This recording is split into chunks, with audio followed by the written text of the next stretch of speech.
Tennessee. Good morning, sir. The president says he'll send more military to the border. Is that the right call? I think so. I spent a lot of time with the president on Air Force One and at the border last week, and the situation, as I've said before, is a crisis with a capital C. And the president has to use every tool available. I think Congress has to use every tool available to deal with this crisis. It's a complex problem. It's been a long-term problem. It's a problem that this administration has inherited. For the first time, we're finally doing something about it, but the numbers are staggering. It's not good. It's got to be dealt with. So at a time when you're getting some administrative changes, too, what do you think about those in the past week? They have been numerous. It appears the president wants his own team in place. What was wrong with the old team?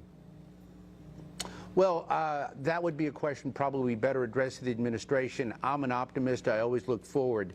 Kevin McAleen has actually met with me. He was on Air Force One on our trip. Subsequent to him being named acting secretary, he sat down with me. He sat down with Republicans and Democrats. To his credit, he was competent, he was credible, he was honest, and he's asking for help. This is the thing that the American people need to know. There is a major problem there. In March, there were record amounts of people apprehended. Mexico has to do a better job. The president's spot right on there. They've got to stop people coming through. About 100 caravans of people alone have been coming through this year. It's overwhelming the CPB personnel. It's a problem. So we have got to address this. Let's work toward a solution here. Here's the tweet about treason. I think what the Democrats are doing at the border is treasonous, writes the president. Their open border mindset is putting our country at risk. We'll not let this happen. Jay Johnson worked for President Obama, was on Fox and Friends earlier today. He called it a crisis a week ago and repeated the same thing this morning. Watch. By any measure, 4,000 arrests in a day, 100,000 in a month. That's the population of the city of Albany, New York, that suddenly shows up on our southern border in 1 month, is a crisis. So then we return, sir, back to Congress. Why isn't it moving? Yes. Well, first of all, unfortunately, politics comes into this situation, and if we ever needed a situation in America where we remove the partisan politics and dealt with the crisis, it's now.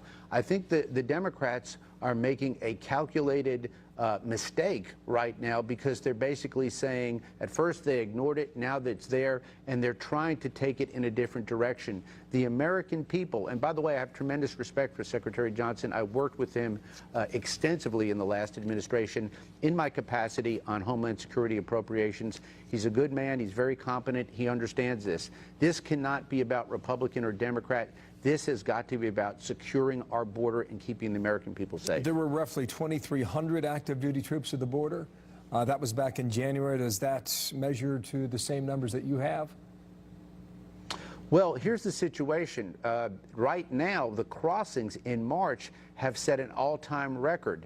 And that's where the problem is. Maybe the question then is, if you support more military, then what would be the right number, sir, do you think?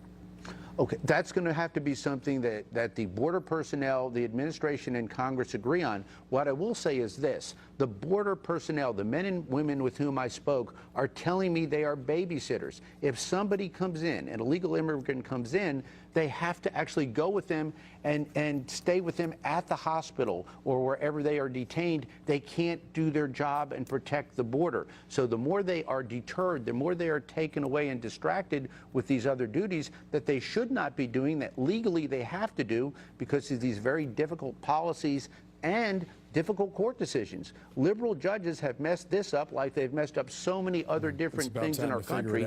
They have, yes, we have got to figure it out, but we have got to deal with it. The president is spot on. He's right. Thank you, sir, for your time. Chuck Fleischmann out of Tennessee. Thank you.